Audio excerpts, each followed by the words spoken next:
I'm going to show you guys something cool with the 450.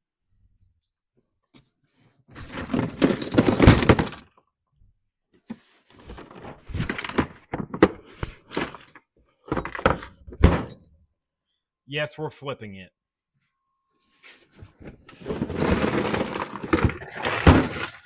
Oh, yes, it does say recycle.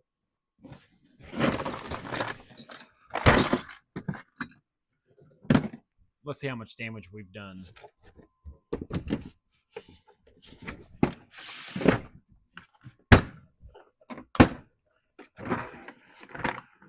Ho, ho, ho, ho, ho. Look that out. So far, everything's still in stack and tack.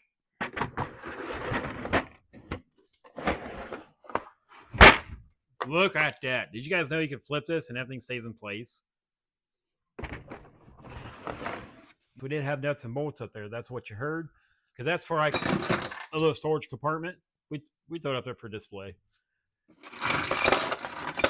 But that's the only thing that moved around. I'm satisfied.